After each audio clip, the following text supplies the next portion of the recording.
ಸೇವೆಗೆ ತಮ್ಮನ್ನು ತಾವು ತೊಡಗಿಸಿಕೊಳ್ಳಲಿದ್ದಾರೆ. ನಮ್ಮಲ್ಲಿ ಒಂದು ಕೊರತೆ ಇತ್ತು. ನಮ್ಮದೇ ಸಮಾಜದ ಒಂದು ವ್ಯಕ್ತಿ ನಮ್ಮ ಕುಲದೇವರ ಅಥವಾ ನಮ್ಮ ಎಲ್ಲ ಸಮಾಜದ 7-8 ಕಡೆ ವನಭೋಜನ ಇತ್ಯಾದಿಗಳಾಗ್ತದೆ. ಅದಕ್ಕೆ ನಮ್ಮದೇ ಸಮಾಜದ ವ್ಯಕ್ತಿ ಬೇಕು, ನಾಗರಾಜರಾಯ ನಂತರ ಅಂತ ಒಂದು ಅಪೇಕ್ಷೆ ಇತ್ತು. ಆ ಕೊರತೆಯನ್ನು ಯಶಸ್ವಿಯಾಗಿ ತುಂಬಿಸಿದವರು ಬಹಳ ಸತ್ಯಾಭಿಪ್ರಾಯವಂತರಾದ ಜಪ ತಪ ಅನುಷ್ಠಾನ ನಿರತರಾದ ನಮ್ಮ ಕಬ್ಬಿನಾಲೆ ಶಂಕರನಾರಾಯಣ ಅವರು ಆ ಕೊರತೆಯನ್ನು ನಮಗೆ ಮನಗಾಣಿಸಿದಂತೆ ಒಳ್ಳೆಯ ರೀತಿಯಲ್ಲಿ ಸುಮಾರು 12 ವರ್ಷಗಳಿಂದ ಈ ಒಂದು ದೇವರ ಸೇವೆಯನ್ನು, ಸಂದರ್ಶನ ಸೇವೆಯನ್ನು ಅನೂಚಾನವಾಗಿ ನಮಗೆಲ್ಲ ಖುಷಿ ಕೊಡುವಂತೆ ಹಾಗೂ ದೇವರ ಚಿತ್ತಕ್ಕೆ ಒಪ್ಪುವಂತೆ ನಡೆಸಿಕೊಟ್ಟಿದ್ದಾರೆ. ಪ್ರಪ್ರಥಮವಾಗಿ ಅವರಿಗೆ ನಮ್ಮ ಎಲ್ಲ ಸಮಾಜ ಬಾಂಧವರ ಪರವಾಗಿ, ದೇಶಸ್ಥ ಬ್ರಾಹ್ಮಣ ಸಮಾಜ ಬಾಂಧವರ ಪರವಾಗಿ, ನಮ್ಮ ಕಾಮಾಕ್ಷ ಮಹಾಲಕ್ಷ್ಮಿ ಮಾಯಣ ಕೊಂಡಬಿಟ್ಟು ಒಂಟಿಮಾರ ಕುಟುಂಬದ ಪರವಾಗಿ ಹೃತ್ಪೂರ್ವಕವಾದ ಒಂದು ಧನ್ಯವಾದಗಳನ್ನು ಅವರಿಗೆ ಈ ಒಂದು ದೇವರ ಸನ್ನಿಧಾನದಲ್ಲಿ ಸಲ್ಲಿಸ್ತಾ ಇದ್ದಾರೆ. ಒಳ್ಳೆಯ ರೀತಿಯಲ್ಲಿ ಸೇವೆಯನ್ನು ಸಲ್ಲಿಸಿದ್ದಾರೆ. ಅವರ ನುಡಿ ಅಂತ ಹೇಳಿದ್ರೆ ಅದು ಯಶಸ್ವಿ ಆಗ್ತಿತ್ತು, ಸತ್ಯ ಆಗ್ತಿತ್ತು. ಅಂದ್ರೆ ಅವರ ಪ್ರೇರಣೆಯಿಂದ ದೇವಿ ಅವರ ಮುಖಾಂತರ ಒಳ್ಳೆಯ ನುಡಿಯನ್ನು ಕೊಡ್ತಿದ್ರು. ಅದಕ್ಕೆ ಸರಿಯಾಗಿ ಅವರು ಜಪತಾನುಷ್ಠಾನ ನಿರತರಾಗಿ ಸತ್ಯಾಗ್ರಹವಂತರಾಗಿ ತಮ್ಮ ಬಾಳನ್ನು ಬದುಕಿದ್ದಾರೆ. ಅವರಿಗೆ ದೇವಿ ಇನ್ನು ದೀರ್ಘಾಯುಷ್ಯವನ್ನು ಕೊಡಲಿ. ಸ್ವಲ್ಪ ವೃದ್ಧಾಪ್ಯದಿಂದಾಗಿ ಅಂದ್ರೆ ತೊಂದರೆ ಆಗ್ತದೆ ಏನೋ ಅಂತ ಅದು ಮಾಡಿದ್ದಾರೆ. ಅವರು ಈ ವರ್ಷವೂ 2-3 ಕಡೆ ಸಂದರ್ಶನ ಸೇವೆಯನ್ನು ಕೊಟ್ಟಿದ್ದಾರೆ, ಮಾಡಿದ್ದಾರೆ, ಒಳ್ಳೆ ರೀತಿಯಲ್ಲಿ ನಡೆಸಿಕೊಟ್ಟಿದ್ದಾರೆ. ಆದರೆ ಅವರಿಗೆ ಏನೋ ಒಂದು ಸ್ವಲ್ಪ ಹಿಂಜರಿಕೆ, ಅದರಿಂದ ಏನಾದರೂ ಲೋಪ ಆಗ್ತದೆ ಅಂತ ಅವರೇ ಒಂದು ಮನಸ್ಸಿನಲ್ಲಿ ಎಣಿಸಿಕೊಂಡು ಆದಷ್ಟು ನಿಮ್ಮ ಸಮಾಜದಲ್ಲಿ ಯಾರಾದ್ರೂ ಇದ್ರೆ ಮುಂದೆ ಬಂದರೆ ತಾನು ಅವರಿಗೆ ತನ್ನ ಸಂಪೂರ್ಣ ಒಂದು ವಿದ್ಯೆಯನ್ನು ಅವರಿಗೆ ದಾರಿಯಲ್ಲಿ ಕೊಡಲಿಕ್ಕೆ ತಯಾರಿದ್ದೇನೆ ಅಂತ ಹೇಳಿ ಒಂದು 2 ವರ್ಷದಿಂದ ಹೇಳ್ತಾ ಇದ್ರು. ಅದಕ್ಕೆ ಸರಿಯಾಗಿ ನಮ್ಮದೇ ಸಮಾಜದ ಕಾಯ್ಬಿಟ್ಟು ಶಂಕರಮೂರ್ತಿ ಅವರು ನಾನು ಕಳೆದ ವರ್ಷ ಇಲ್ಲಿಯ ದೇವಸ್ಥಾನದಲ್ಲಿ ಎಲ್ಲಿ ಸಿಕ್ಕಿದ್ರು. ಅವರು ದುಡ್ಡು ಬಿಟ್ಟಿದ್ರು, ದೇವಸ್ಥಾನದಲ್ಲಿ ಇರಬೇಕು, ಅಶೋಕಪುರ ದೇವಸ್ಥಾನದಲ್ಲಿ ಆಯ್ಕೆ ಹೇಳಿದ್ರು ಏನು ಇಲ್ಲ ಇದೇ ಜಾಗದಲ್ಲಿ. ಆಗ ಕೇಳಿದ್ದೆ ಅವರ ಹತ್ರ, ಏನು ಶಂಕರಮೂರ್ತಿ ಅವರು ನಮ್ಮ ನಾಗರಾಜರ ಜಾಗಕ್ಕೆ ಬರ್ತೀರ ನೀವು, ತಯಾರ ಜಾಗ ಅಂತಂದ್ರು. ನೋಡುವ ನಿಮ್ಮೆಲ್ಲರ ಅನುಗ್ರಹ ಇದ್ರೆ, ದೇವರ ಅನುಗ್ರಹ ಇದ್ರೆ, ನಿಮ್ಮೆಲ್ಲರ ಇದ್ದಿದ್ರು ನೋಡುವ, ನೀವು ಒಳ್ಳೆ ಸ್ಥಳದಲ್ಲಿ ಹೇಳಿದ್ದೀರಿ ನೋಡುವ ಅಂತ ಹೇಳಿದ್ರು. ಕರೆಕ್ಟ್ ಆಗಿ 1 ವರ್ಷದಲ್ಲಿ ಅವರು ಈ ಒಂದು ದೇವರ ಸೇವೆಗೆ ತಯಾರಾಗಿದ್ದಾರೆ. ಅವರು ಮನೆಯ ದೇವರು ದುರ್ಗಾಪರಮೇಶ್ವರಿ ದೇವರ ಆರಾಧನೆ ಮಾಡಿಕೊಂಡು ಒಳ್ಳೆಯ ರೀತಿಯಲ್ಲಿ ಆರಾಧನೆ ಮಾಡಿಕೊಂಡು ಬರ್ತಾ ಇದ್ದಾರೆ. ಜಪತಪ ಅನುಷ್ಠಾನ ನಿರತರಾಗಿದ್ದಾರೆ, ಸತ್ಯಾಗ್ರಹವಂತರಾಗಿದ್ದಾರೆ. ಅದು ಮುಖ್ಯ. ಸತ್ಯಾಗ್ರಹ ಗುಣವನ್ನು ತನ್ನಲ್ಲಿ ತೊಡಗಿಸಿಕೊಂಡು ದೇವರ ಷಷ್ಠಿ ದಿವಸ, ಸುಬ್ರಹ್ಮಣ್ಯ ಷಷ್ಠಿ ದಿವಸ ಅವರ ನಿವಾಸದಿಂದ ಅವರಿಗೆ ಕಾಯಿ ನೀಡುವ ಮೂಲಕ ಇಂದು ದೇವರ ಸಮ್ಮೇಳನದಲ್ಲಿ ನಮ್ಮೆಲ್ಲರ ದೇಶಸ್ಥ ಬ್ರಾಹ್ಮಣ ಸಮಾಜದ ಮುಖ್ಯವಾಗಿ ಮಾಯಣ ಕೊಂಡಬೇಕು ಒಂಟಿಮಾರು ಕುಟುಂಬಸ್ಥರ ಈ ವನಭೋಜನದ ಗೋಂದಲ ಸಮಾರಾಧನೆಯ ಈ ಒಂದು ಶುಭ ಕಾಲದಲ್ಲಿ ನಮ್ಮ ಪುರೋಹಿತರಾದ ಚಂದ್ರಮೌಳಿ ಭಟ್ರ ಸಮ್ಮುಖದಲ್ಲಿ ಶ್ರೀಯುತ ವೇದಮೂರ್ತಿ ಹೆಬ್ಬಾರವರು ನಮ್ಮ ಶಂಕರಮೂರ್ತಿ ಅವರಿಗೆ ಕಾಯಿ ಕೊಡುವ ಮೂಲಕ ತಮ್ಮ ಸಕಲ ವಿದ್ಯೆಯನ್ನು ಅವರಿಗೆ ದಾರಿಯನ್ನು ಮುಂದಕ್ಕೆ ಅನೂಚಾನವಾಗಿ ಅವರು ಹೇಗೆ ನಡೆಸ್ಕೊಂಡು ಬರ್ತಾ ಇದ್ರು ಅದಕ್ಕಿಂತ ಇನ್ನೂ ಉತ್ತಮವಾಗಿ ನಡೆಸ್ಕೊಂಡು ಬರುವಂತೆ ಆ ದೇವಿಯ ಸೇವೆಯನ್ನು ನಡೆಸ್ಕೊಂಡು ಬರುವಂತೆ ತಮ್ಮ ಸಕಲ ವಿದ್ಯೆಯನ್ನು ಅವರಿಗೆ ದಾರಿ ಎರಿತಾ ಇದ್ದಾರೆ. ಈಗಾಗಲೇ ಕೆಲವಷ್ಟು ಸೂಚನೆಗಳನ್ನು ಕೊಟ್ಟಿದ್ದಾರೆ. ಇನ್ನೂ ಬರುವವರಿದ್ದಾರೆ. ಅವರು ನಮ್ಮ ವೇದಮೂರ್ತಿ ಚಂದ್ರಮೌಳಿ ಭಟ್ರ ಮುಖಾಂತರ ಈ ಒಂದು ಕಾಯಿಯನ್ನು ಸಾಂಕೇತಿಕವಾಗಿ ಕಾಯಿ ಒಪ್ಪಿಸುವ ಮೂಲಕ ಈ ಒಂದು ಸೇವೆಗೆ ನಾಂದಿ ಹಾಡಬೇಕಂತ ಕೇಳ್ಕೊಳ್ತಾ ಇದ್ದೆ. ಇನ್ನು ಮುಂದಕ್ಕೆ ಚಂದ್ರಮೌಳಿ ಭಟ್ರು ನಡೆಸ್ಕೊಡ್ತಾರೆ. ನಮ್ಮ ಸಮಾಜದಲ್ಲಿನ ಒಂದು ಕೊರತೆ ಇಂದಿನ ದಿನಕ್ಕೆ ನೀಗಿದಂತಾಗಿದೆ.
पृष्ठमपि सम्वसानो वैष्णवीं लोकयमादयन्ताम् कात्यायनाय विद्महे कन्याकुमारी धीमहि तन्नो दुर्गे प्रचोदयात् राजाय प्रदयदाहिने नमो वयं वै श्रवणाय कुर्महे समे कामाय मह्यं कामेश्वरो वै श्रवणो ददातु कुबेराय वै श्रवणाय महाराजाय नमः पर्याभ्यानन्दाय सर्वत्वामादिरात्र उत्तमार्थवत् सर्वस्याध्यये सर्वस्य युक्ते सर्वमेव तेनात्मा सर्वं जयति यो वेदादौ स्वरप्रोक्तो वेदान्ते च प्रतिष्ठितः तस्य प्रकृतिरेधत्ते परस्तमहेश्वरः कात्यायनाय विद्महे वासुदेवाय धीमहि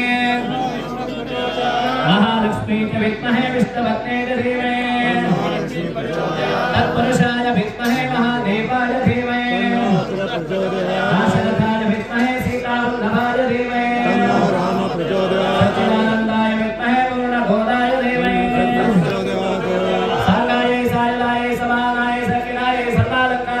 प्रदाये कामाक्षि महालक्ष्मी नमः वेदोक्तमन्त्रवित्राञ्जलिं समर्पयामि प्रार्थनाय गौरी धात्रे नमो नमः ज्योत्साय चेतुरूपिण्ये सुखाय सततं नमः कल्याणे प्रदानुद्धे सिद्धे नमो नमः नैऋत्ये भूभृता लक्ष्मी शताङ्गे नमो नमः दुर्गाय दुर्गमाधाये साराय सर्वकारिण्ये ख्याते रथेन कृष्णाय भूताय ऋतुनन्दनः या देवी सर्वभूतेषु मातृरूपेण संस्थिता नमस्तस्यै नमस्तस्यै नमस्तस्यै नमो नमः दुर्गे स्मृता हरसि भीतिमशेषात्मरण्या सर्वोपकारकरणाय सदा प्रचित्ता ಕೊಂಡೇ ಬಿಟ್ಟು ಮಾಯನ ಕುಟುಂಬಸ್ಥರು ಸೇರಿಕೊಂಡು ವನದುರ್ಗಿ ತಹಸೀಲ್ದಾರ್ ಕಾಮಾಕ್ಷಿ ಮಹಾಲಕ್ಷ್ಮಿಯನ್ನು ಮೊಘಲ ಸನ್ನಿಧಾನದಿಂದ ಈ ಮೊದಲ ಕಥೆ ಬಂದು ಅವರಿಗೆ ನವ ದೇವಿ ರೂಪದಲ್ಲಿ ಆರಾಧನೆ ಮಾಡಿ ಪೂಜೆ ಮಾಡಿ ಅವರನ್ನು ಆರಾಧನೆ ಮಾಡಿದ್ದಾರೆ. ವಿಶೇಷವಾಗಿ ಇವತ್ತು ಸೇವೆ ವಿಶೇಷವಾಗಿ ಅಂತ ಹೇಳಿದ್ರೆ ದೇವಿ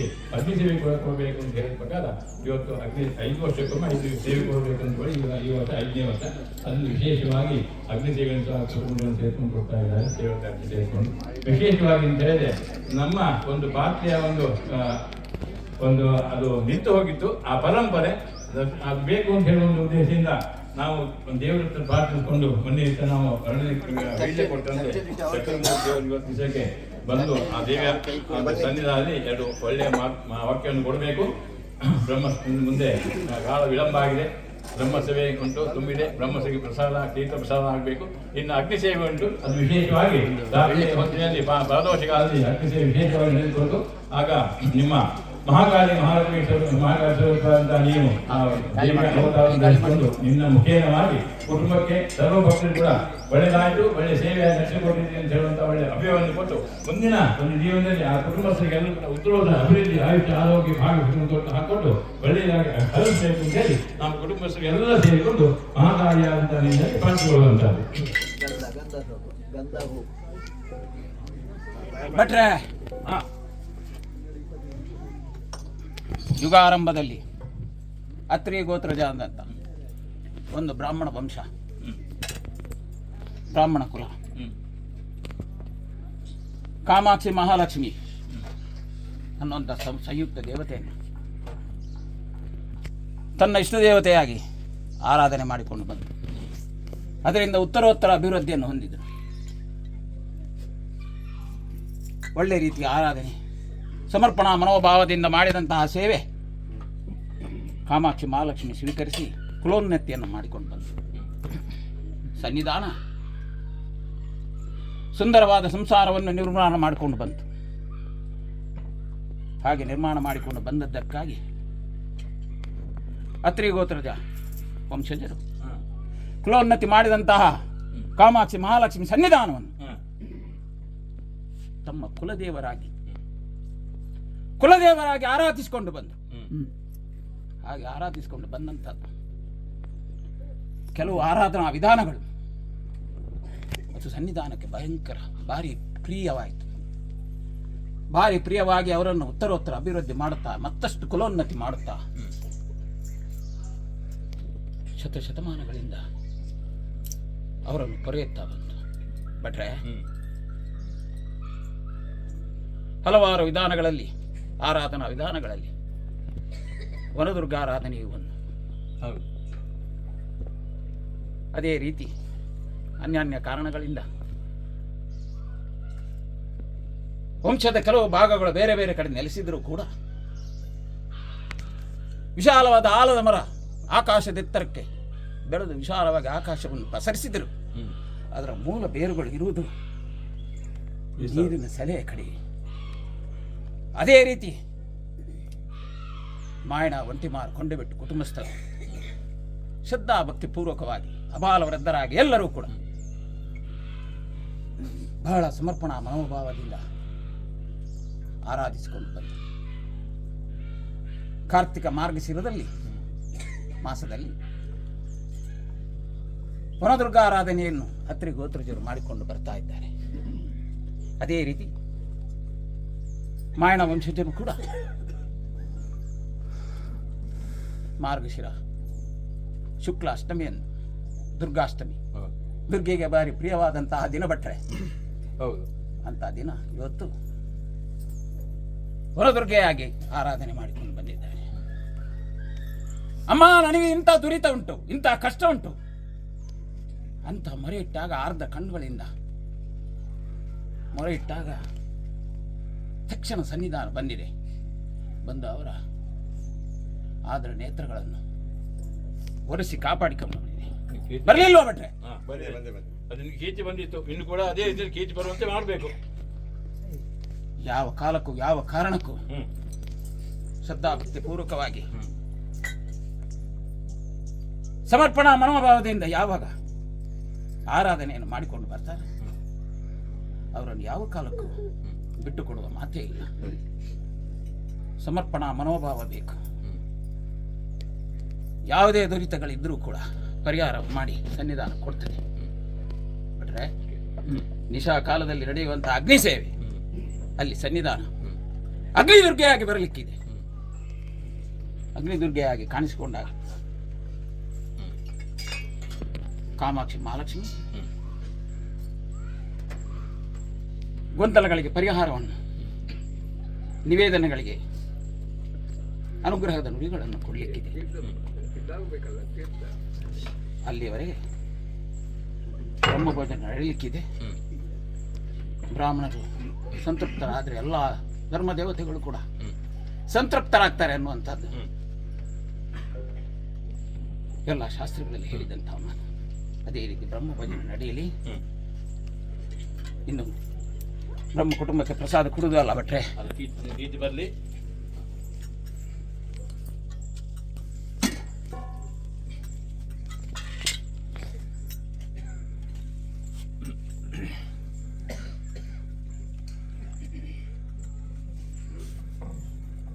ವಾದ್ಯ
चालिसं समर्पयामि पुनः पूजां समर्पयामि कालिकानि पापानि दण्डानि च पदे पदे बाबू